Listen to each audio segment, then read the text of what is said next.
कश्यप जी की याद ना आए, ये कभी हो नहीं सकता। अगर सच्चे अर्थ में बस्तर को समझना, क्योंकि मैं यहां संगठन का काम करता था, हर इलाके में जाता था, बहुत समय मैंने यहां बिताया और मुझे पूरे बस्तर को समझना, आदिवासी समाज को समझना, यहां की समस्याओं को समझना, बलिराम जी कश्यप जी एक प्रकार से मेरे गुरु की तरह काम करते थे।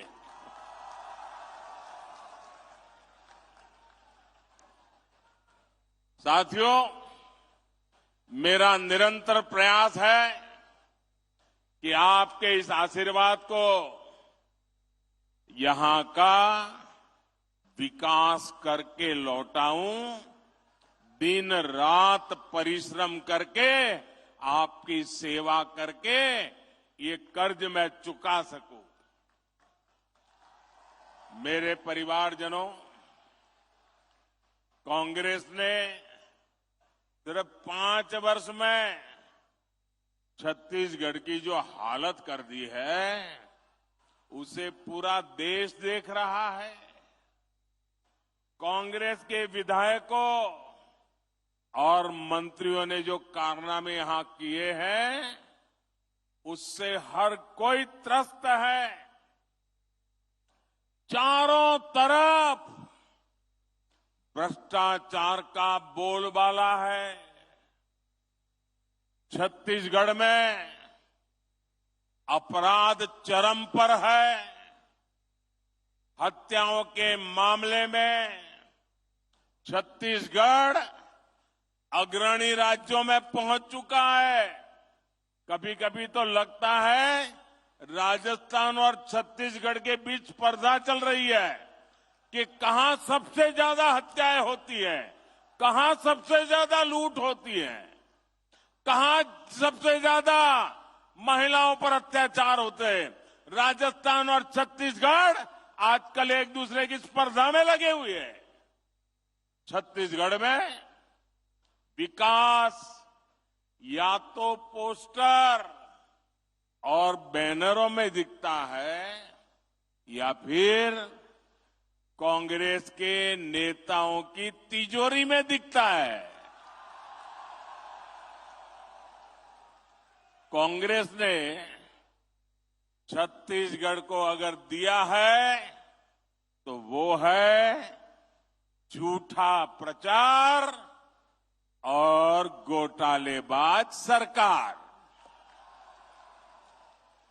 झूठे प्रचार की आड़ में ये लोगों की आंख में धूल झोंकते हैं और आकंठ भ्रष्टाचार करते हैं।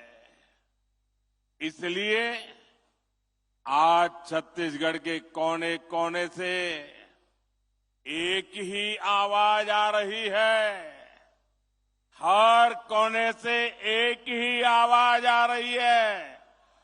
छत्तीसगढ़ का हर एक व्यक्ति एक ही बात कह रहा है। छत्तीसगढ़ कह रहा है, आओ नहीं सही बो, आओ नहीं सही बो, बदल के रही बो, बदल के रही बो, आओ नहीं सही बो, बदल के रही बो।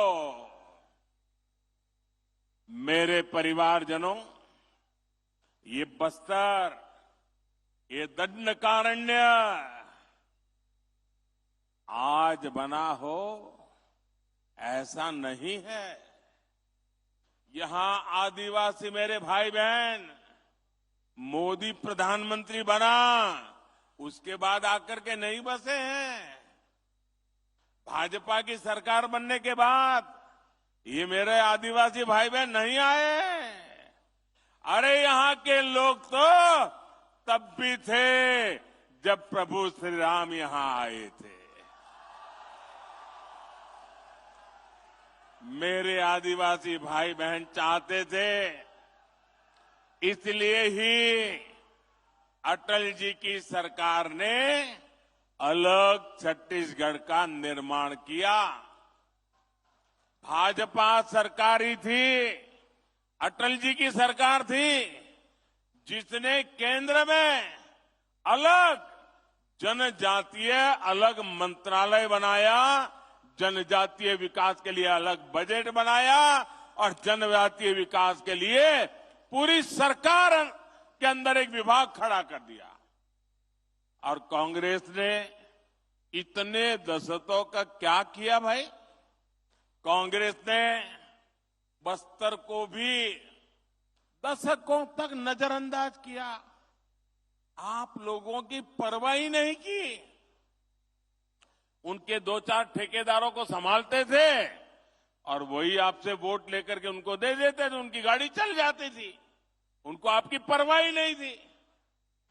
ये भाजपा सरकार है, यहां मेडिकल कॉलेज, इंजीनियरिंग कॉलेज बनाए।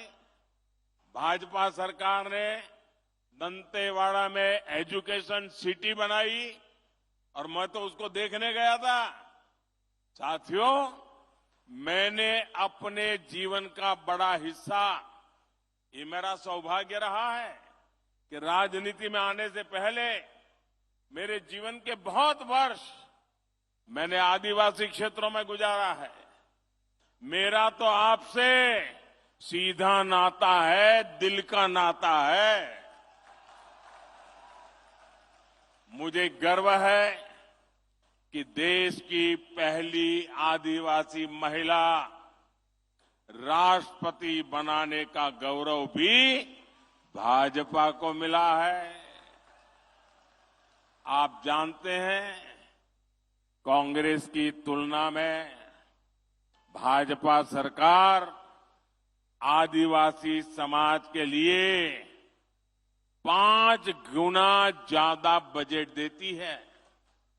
अगर वो 1 रुपया देते थे तो हम 5 रुपया देते हैं, ये 100 रुपया देते थे तो हम 500 रुपया देते हैं। भाजपा सरकार ने ही 15 नवंबर यानी भगवान बिरसा मुंडा के जन्म दिवस को जनजातीय गौरव दिवस घोषित किया।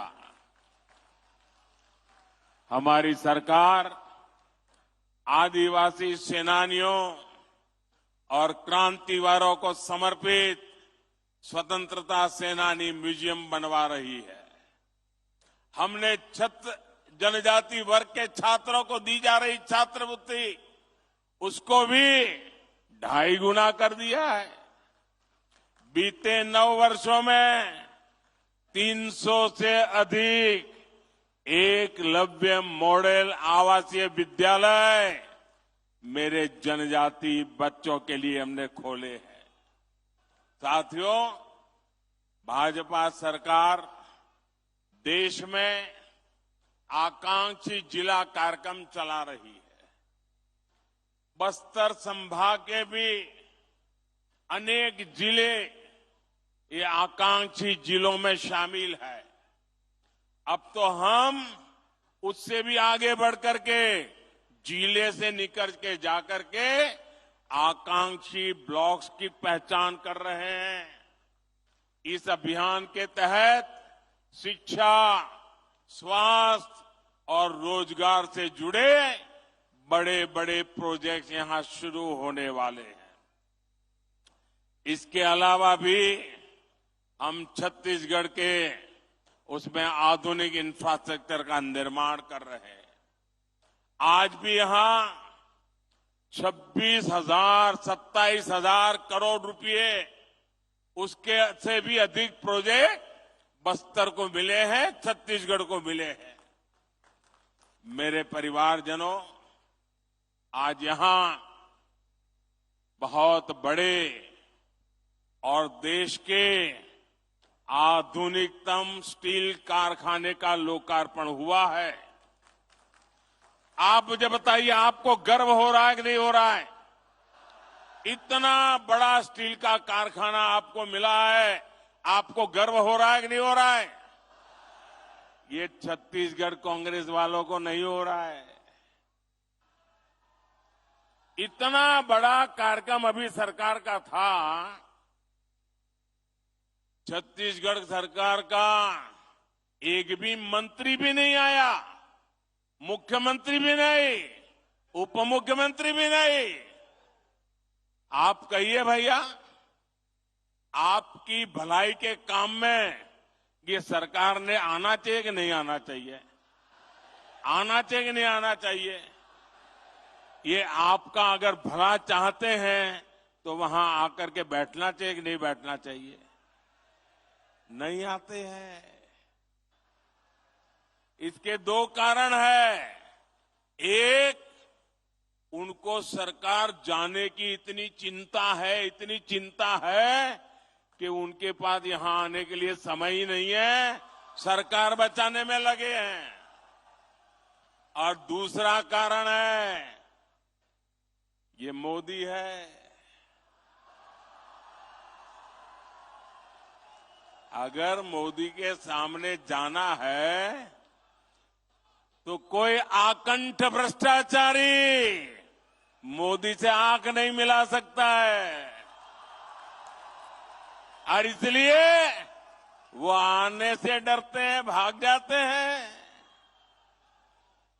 मेरे साथियों,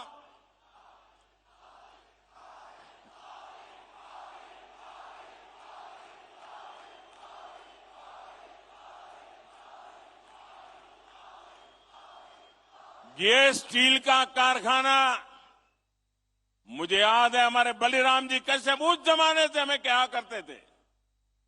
इस कारखाने की मांग आप सभी दशकों से कर रहे थे। हमारी जब मुख्यमंत्रियों की मीटिंग होती थी, मैं गुजरात से मुख्यमंत्री के नाते मीटिंग में आता था दिल्ली में, रमन सिंह जी छत्तीसगढ़ के मुख्यमंत्री के नाते आते थे और हर मीटिंग में रमन सिंह जी स्टील के कारखाने के लिए जोर से आवाज उठाते थे। आपकी आवाज वो वहां पहुंचाते थे। लेकिन आप जानते हैं कांग्रेस ने ये मांग क्यों नहीं मानी? इसके पीछे कांग्रेस के कट, कमीशन और करप्शन की बोलबाला थी, सोच पड़ी थी। लंबे समय तक कांग्रेस की नीति रही है, क्या करते थे? कच्चा माल विदेश भेजो और फिर उसी कच्चे माल से बना महंगा सामान महंगे पैसे देकर के आयात करो। कहते हैं ना, गेहूं बाहर भेजो और फिर ब्रेड बना करके लाओ। क्या ऐसा कोई करता है भाई? ऐसा कोई करता है क्या? आप मुझे बताइए, आप जो घर में चावल खाते हैं तो क्या ऐसा कोई करता है कि पहले उसका धान विदेश भेजा जाता है, फिर वो धान विदेश में धुला जाता है, फिर वो धान विदेश में साफ किया जाता है, फिर धान को वहीं विदेश में भी पकाया जाता है और फिर वो पका पकाया चावल आपको खाने के लिए मिल जाता है। ऐसा कभी होता है क्या? आप अपना धान, अपना चावल खुद ही करते कि नहीं करते हैं? आप धान भी यहीं उगाते हैं, उसे साफ भी यहीं करते हैं, यहीं पकाते हैं और यहीं अपने घर में खाते भी हैं। लेकिन कांग्रेस को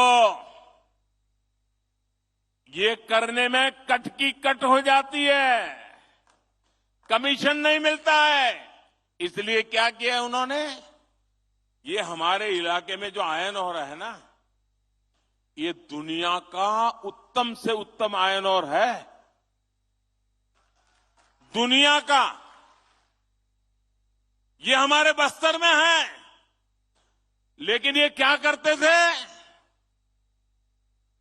आयरन ओर में से स्टील यहां बनाने के बजाय, जिसका कोई हिसाब किताब न हो, कितना माल निकाला पता न चले, जितना उठा सकते हो उठाओ, विदेश भेज दो और बीच में मलाई खा लो। कोई भी सरकार होती तो उसकी प्राथमिकता होती कि यहां बस्तर में ही स्टील का कारखाना लगाए। लेकिन कांग्रेस ने यहां से कच्चा माल निकाला और फिर कच्चा माल ही विदेश भेज दिया। इसमें कांग्रेस के नेताओं ने कमाया, यहां के नौजवानों को कुछ नहीं मिला। बस्तर के नौजवान मजदूरी करने के लिए दूसरे राज्यों में जाने के लिए मजबूर हो गए। लेकिन भाइयों बहनों, ये मोदी है, आपके बीच में पला बड़ा है, इसलिए आपका ही सोचता है। गरीब की चिंता, गरीब के हित, यही मोदी के दिमाग में भरा पड़ा रहता है। इसलिए हमने दिल्ली में मुझे आपने सेवा करने का मौका दिया, हमने बस्तर में स्टील कारखाने का काम तेजी से पूरा करवाया। भाजपा सरकार ने लगभग 24,000 करोड़ रुपए स्टील के कारखाने पर लगाए। इससे इस क्षेत्र के 50-55 हजार साथियों को रोजगार मिलना तय हुआ है। सरकार ने यह भी तय किया है कि स्टील की जो प्लांट की क्षमता है उसको और बढ़ाना है, मुझे और पूंजी लगानी है ताकि ज्यादा लोगों को काम मिले। यानी स्टील प्लांट पर अब जी हजारों करोड़ रुपयों का और निवेश होने वाला है। और जब ज्यादा निवेश होगा और बड़ा कारखाना होगा तो पूरे विस्तार की किस्मत और तेजी से बदलने वाली है। अब मैं आपको बताता हूं, मेरे यहां गुजरात में स्टील बनाने का एक कारखाना है। वहां तो आयरन ओर भी नहीं है, हम बाहर से लाते हैं। लेकिन स्टील कारखाना होने के कारण कार बनाने के अनेक कारखाने वहां लग गए, गाड़ियां बनाने, क्योंकि स्टील की उनको जरूरत थी, पास में ही मिल जाता था। अब यहां स्टील बन रहा है ना, और भी कारखाने यहां लगने वाले हैं।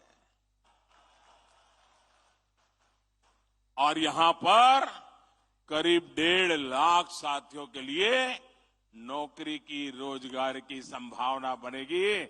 और मेरे शब्द लिखिए भैया, आज छत्तीसगढ़ का नौजवान रोजगार के लिए बाहर जाता है, एक दिन ऐसा आएगा हिंदुस्तान के नौजवान रोजगार के लिए बस्तर आना चाहेंगे, बस्तर आना चाहेंगे।